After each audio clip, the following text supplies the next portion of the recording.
Hey everyone, welcome to the Dental Team Podcast. I'm your host, Kira Dent, and I have this crazy idea that maybe I could combine a doctor and a team member's perspective because let's face it, dentistry can be a challenging profession with those two perspectives.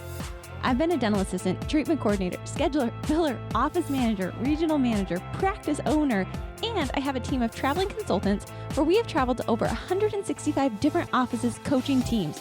Yep, we don't just understand you, we are you. Our mission is to positively impact the world of dental, and I believe that this podcast is the greatest way I can help elevate teams, grow VIP experiences, reduce stress, and create A-teams. Welcome to the Dental Team Podcast. Hello, Dental Team listeners. This is Kira, and you guys, you are in for the best treat of your life, Consultant Takeover. That's right. Get ready. They are dropping some dynamite. Our consulting team is incredible, guys, and we are so blessed and so fortunate to have them sharing tips and tricks with you today. And as always, thanks for listening. I'll catch you next time on the Dental Team Podcast. Hello, Dana. Welcome back. I am so excited to be here with you. I'm so excited for this month because I feel like this month is dedicated to Tiff, even though it's like December and it's cold and it's like, okay, not Tiff's ideal world. And by cold, I mean like 65 degrees because I'm in Phoenix, but it's fine. It's still cold, but it's efficiency hacks. And I know this whole month we've been focusing in on efficiency, and Dana is like my ride or die girl when it comes to efficiencies and understanding Tiff's like brain. And I think we work so similarly in that world, Dana, that it makes me really excited to do these podcasts with you today because I know you're constantly looking for efficiency too. Maybe it's a mom thing. I don't know. I hate wasted time. It might be a mom thing. Like as I'm talking out loud, I'm thinking maybe it is, especially because I have one and I'm like wild all the time. I feel like I'm coordinating his life constantly and I have one. So I don't know how you're doing it over there.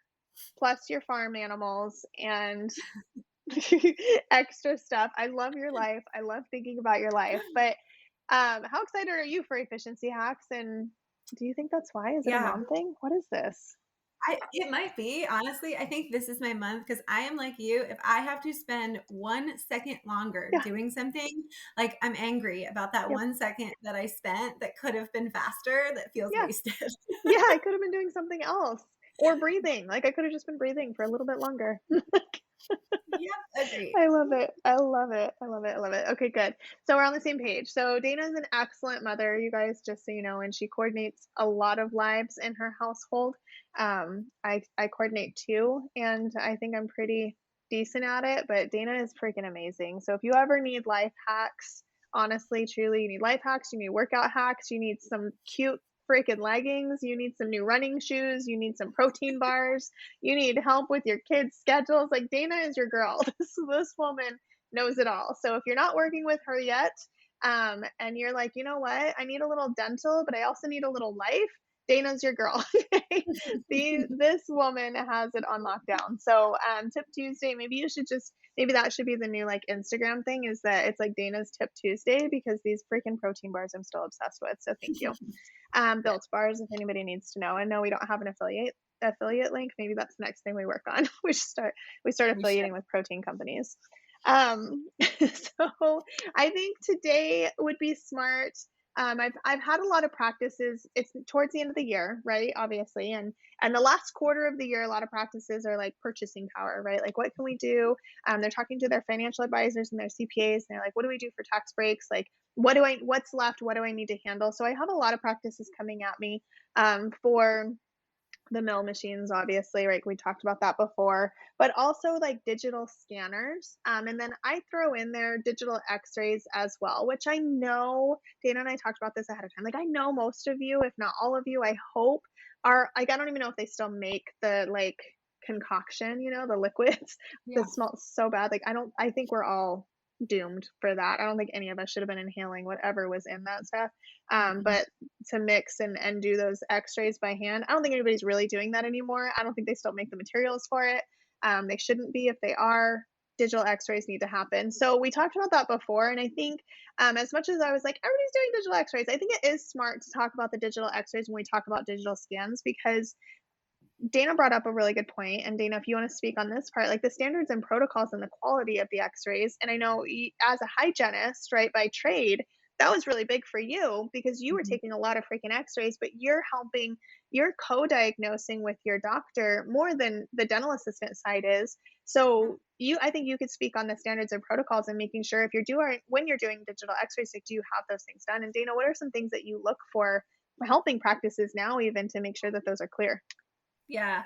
And I think I never ever, just like warning, right, on this, I never ever want to expose the patient to unnecessary radiation, right? For For sure. sure. So it's not like go in there and just duplicate and reduplicate x-rays. But I think digital x-rays give you a gateway to kind of set protocols because, right, if we have to retake an x-ray, it's not nearly as difficult or time consuming to get diagnostic or good quality x-rays. And so Yeah, I think digital kind of gives some leeway there for that. So for I sure. think important thing is setting up x-ray standard protocols, right? If you are taking a periapical, what has to be present for each tooth, Yeah. right? Like what do we need to see on that to make it diagnostic quality? One, because we really want to make sure we can diagnose the things that are affecting our patients. And then two, if we are referring out, if we are sending these things anywhere, if we're using them for insurance, right? All the purposes that you use x-rays for, they really need to be diagnostic quality. So I think about all the x-rays that you take in your practice, think about the standards for each tooth or each position of that x-ray, what should be there. And then again, it's kind of calibrating your team on that, right? Tracking that and making sure that each x-ray that we are taking really is of diagnostic quality. If not, we need to take it again, right? We need to Yeah. ensure that we are practicing those protocols and those standards that we set. Yeah, I love that. And I love that you prefaced it with the radiation piece, right? And digital X-rays, we all know, have a very limited amount of radiation, but exposure is exposure, and the world is the world. So we're not going to fight and argue that, but I do think it is important to note if we don't have these standards and protocols in place, we don't know what a good X-ray is, or we're not retaking them when we know that they're not good quality. Not only like I think you have a choice then, right? You have a choice of like this limited radiation or the potential to misdiagnose something. And I think, right, if you can't see an apice of a tooth on a PA, that's a problem because I have surely seen, on a tooth that isn't hurting, on a mouth that's never had a cavity. Like I've seen lesions my doctor has found them. And so it's like, if you're not getting those, and when I was a young dental assistant, I did not get that. Like, I'm like the tooth that you're working on the tooth, you're doing a crown on the tooth. Like, what are you talking about? Right. And retaking the x-rays back then was I'm waiting for it to come through the stupid machine, right? But then as soon as we got those digital x-rays, I was like, okay, I can do this. But we had to have the standards and protocols in place. So I think that's something that the doctors really need to get clear on themselves. And then doctors, you have to get clear on it yourself, and then you have to figure out how you're going to hold the accountability piece, right? Because if you walk in 3 times out of 5 of an X-ray that doesn't have the apice, 3 times you're like, "Whatever, we'll deal with it, I'm tired of saying it." But 2 times you're like, "Please retake." They don't understand. They're like, "Okay, sometimes he wants a new one, sometimes he doesn't. I'm just gonna wait to see when he comes in what he says." That's not a standard or a protocol. That's a, like, I don't know, roll of the dice. I don't know what to call that, right? So I think that's huge with digital X-rays. If you don't have a way to win, you don't have the knowledge base to know, it makes it really difficult. So digital X-rays, make sure you've got those systems and protocols put into place. And then something I thought of is not all digital X-ray sensors or phosphate oh my gosh, I blanked, phosphate pieces, whatever they are, right? Plates, they're not all the same. They're not all made the same, and they don't all produce the same result. So when you're looking at your digital x-rays, today's your like reminder, do yourself a Christmas favor and make sure that your x-rays are the quality that you want them to be, not just by the person who took the x-ray, but by the machine that's taking the x-ray. So if they're coming out blurry, I've seen some real like grainy x-rays that where the sensor was the issue, not the software program and not the person taking the x-ray, it was the sensor. Sometimes those cords they get moved around a lot, they get wrapped around. I know, don't wrap them around, right? We used to do that in the beginning. We'd take the sensor and we wrap them around and then it just pulls. the cord out of the sensor so they get broken. So watch for those things. And when they need to be replaced, replace them. And if you're not happy with the quality of the digital sensors or phosphate plates that you have now, look for a different brand, because again, not all brands are alike. Just like we've mentioned the protein powder, like not all protein powder is the same, right? Some of it tastes really great. Some of it tastes like chalk. Some of it's, whey protein, some of it's pea protein. Like it's the same. And we forget that. We think, well, it's just a digital sensor. It should work the same, and it just doesn't. So I would make sure that you like the results that you're getting. If you're following the systems and protocols and you're like, this still isn't a good x-ray, then let's look at the plate or the sensor that you're using. And then Dana, like CBCTs are the same thing, right? Like they're fantastic. And if you're using them right, then more power to you. But still, if you're not getting the result that you want, look at your systems and protocols, look at your brand, make sure that you're getting what you want out of the program that you're using. And then also, guys, if you're using a CBCT or a pano, like make sure you know how to manipulate it. I am one that I look at that sucker and I'm just like, there are way too many options, way too many buttons here. And I get overwhelmed. So like, make sure you know how to use it, and make sure that the team that's using it knows how to use it. Because I was that team member that's like, fake it till you make it. This looks great, doc. Like, sure. And I'm like, There's I a don't know how to people. slice this. Yeah. Yeah. To slice this and tell you if you can do a root canal. Like, I have no idea. So like, if we're manipulating it, make sure that those people, those team members are getting the training and they actually know how to do it. And then one thing that a lot of people miss is actually forcing them to show you, right? Because if you had asked me at that point, like I never had to do that. I was like the front office, back office, back and forth. And I'm like, just do your thing, doc. Just do your thing. But if he had asked me like, hey, slice that and show me, I'd be like, yeah, no, walk me through that, right? But we don't always ask everybody to like show me. So show and tell. And then Dana, scans. That's huge. And I think it's been huge. I don't know. The last 6 months, there's been this incredible spike. And these things have been around forever. But within the last 6 months to a year, it's just been this incredible spike of usage and purchasing and purchase power. And I swear, if one more of my doctors is like, should I buy a scanner? I'm like, I don't know. Like, what are you going to use it for, right? Like, everybody should have a scanner. Yes, just Yeah. buy a Yeah. scanner. For So, sure. like, what are you seeing your practices use the scanners for? And when you're working with them and you're helping them with like increasing their diagnosis and their case acceptance and all of these pieces, how are you integrating the scanner into those conversations? Yeah, I think really scanners initially were thought of for ortho, right? Or Yeah, they were initially purchased to like remove typical impressions. And yeah. well, yeah, they are so much more easy to use, so much more patient friendly to not have that goop like running down your throat. And in your hair. Yeah, or in your hair all over your face, really, I think we're starting to see that it isn't just for that it Yeah, is a huge diagnosis tool. yeah. So I think when I start to incorporate it, I'm like, okay, let's make sure every new patient, we've got one on every new patient. And then we do a baseline scan every year. Because if we're going to use it as a diagnostic tool, the greatest thing we can show patients is, hey, what happens if we don't do that treatment, right? Like, Yeah, we want it to be a diagnosis tool to help increase case acceptance. And then really we want to use that time lapse feature to say, hey, because we didn't opt to do this treatment, right? This is where it's getting worse, or where we're seeing some more signs and symptoms. So I think first and foremost, every new patient, let's get baseline scans on them, and then any recare patient, let's do it yearly. I love that. Yeah, that's really smart. And I think you're right. It was for ortho, right? And it's so useful for ortho, especially when you do that time lapse, because we all know our teeth are constantly moving. And if you had ortho before, you're not wearing your retainers, you got, the muscle memory, like they'll just go back, all of those pieces. So it's really cool to be able to show patients who think that everything's fine, that how much their teeth are changing over time.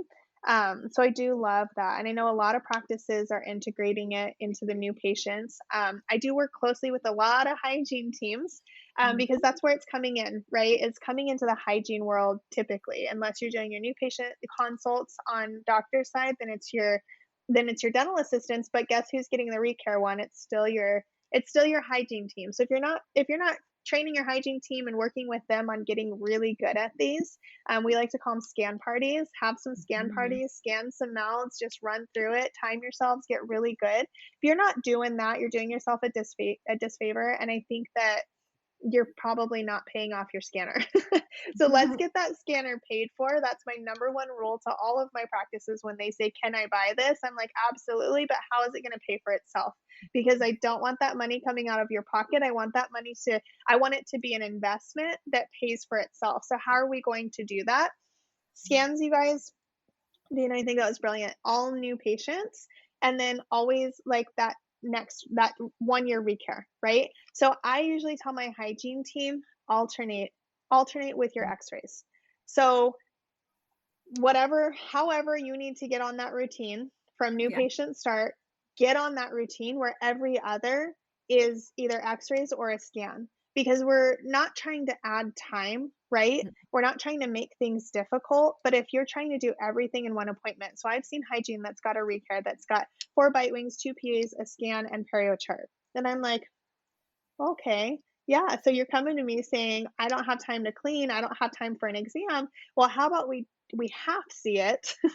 How about we do 4 bite wings and 2 PAs, and then next time we do a scan and a perio chart? Like, how about we split the odds and take that same 15-minute bundle at the beginning of your appointment so that you then have the 45 minutes to clean an exam on your recares. Now, Dana, in being in hygiene yourself, I can always rely on this and put you in that corner. Thank you. My dental assistant side is like, you can do anything you want. So I like to pick the hygiene brain. How does that work for you and for your teams? Like, how have you seen that work with practices and hygienists to really get those things integrated into those recare appointments? Mm-hmm. And I agree with you. I think it is doing those scanning parties, getting them really comfortable with scanning, because ideally in a hygiene visit, you can get a scan under 5 minutes, right? Which For sure. if you did your x-rays, or like, that's usually the amount of time you allot for those x-rays. So it is kind of the same, right? So making sure that you're really comfortable. Just tip as a hygienist, if you're struggling with scan yourself over and over again, because it's usually the orientation in the mouth to the screen that we struggle with. I feel like our analytical brains as hygienists are like, "Ma, I can't quite get that." So scan yourself over and over again. And then I think it is, we never want to cram it all in. Like you said, if you're doing x-rays and you're doing perio charting and you're scanning, the way or the place that scanning helps with case acceptance or diagnosis is actually talking about the scans and reviewing them with patients. So if we are only leaving ourselves enough time to scan, then we probably aren't pulling it up, showing the patient, right? Because it's a diagnostic tool, just like holding your mirror, like holding a mirror, holding your mirror, and then saying, "Hold your breath and don't breathe." See that spot right there, right? Like, we don't have to do that anymore. We've got these scanners. That's so Right? true. Or at least intraoral photos, right? Yeah. But I feel like the great thing about them is you literally can take your fingers and turn and manipulate and show patients every single angle. So it is less likely for a patient to be able to say, "Oh, there's not a problem there," right? Like, patients can't ignore the things that they see. And when they can visually see them, that is where you get your increase in case acceptance from this. So yes, I want you to do the scanning, but I also want you to make sure that you're talking about the scan, reviewing any of your findings, manipulating those teeth, and letting them see it from every angle, because the less that they can tell themselves, "There's really nothing there and I don't need to get that fixed," right? There's where that barrier for case acceptance is. Oh my gosh, that's so smart. So as you're saying that, I'm like, well, that's a system and a protocol. So systems and protocols for both, right? Making sure with digital x-rays and digital scans that you have those protocols in place and the expectations. So most of the time, I'm seeing practices purchase the digital scans, and the hygienists think they're for the dental assistants, right? And the dental assistants think that they're just for scanning for impressions. And then doctors are upset because they're not getting used properly. And it's like, okay, well, did we have the conversation of what our expectation is? What's the frequency? What's the system? What do you do with it afterwards, Dana? I think that was huge, because I think that is something that's missed. It's like a check mark. Well, I did the scan, but what did we do with the scan? Why are we taking the scans if we're not doing something with it? So I love that. So I think that rolls into our action items. Like, I think number one, first and foremost, make sure for digital scans, digital x-rays, you have systems and protocols built with expectations for the actual doing of it, but then what do you do with it thereafter? So have both of those pieces in your systems and your protocols. Start with new patients, right? Start with new patients, get that busted out for those scans, and then have that protocol thereafter, every year or so, getting those done. And then you guys check your systems. Do you like the system that you have, meaning the frequency that you're doing it, but then also, do you like the system, like the actual program that you're using? Are you getting the results from the program you've invested in that you require? Ways to know that: one, are you happy with the picture? Like, number one, are you happy with this freaking picture? And is there anything that we could have done differently to have gotten a better picture? Or is this just bottom line, this is what it looks like? Are you happy with it? You got to make that decision yourself. Secondary to that would be to start really tracking your case acceptance and your diagnosis. This is huge because there are so many tools out there to help you with your diagnosis. Your brains are busy, you're all over the place, and sometimes we don't know how to make that decision, right? I can imagine having the job of a dentist, having to make that decision for someone. Like, is this treatable? Is this not treatable? Do we need to do something? Do we not? That's so stressful. So we have so many tools out there that help us determine that. And then, like Dana said, pulling those things up for the patients to see them, the patients get to help make that decision too. You show me some nasty color in my tooth and I'm like, fix that. Get that out of my mouth. So whether you thought it was decay or you thought it was stain or you thought it needed to be fixed or not, now the patient's helping you diagnose. So get those systems and protocols in place, get those expectations, utilize the systems correctly, and make sure you have the ones that you want, that you're happy with the results, whether it's our results or the actual systems results. Figure out what you want it to look like and if you're getting that. And then track. I say my last one is make sure you're tracking your case acceptance and your diagnosis, because again, you want to make sure anything you're doing is paying for itself and you want to see that increase. Both of those things should increase as you're doing these digital pieces the right way. Dana, is there anything you feel like we missed on those action items?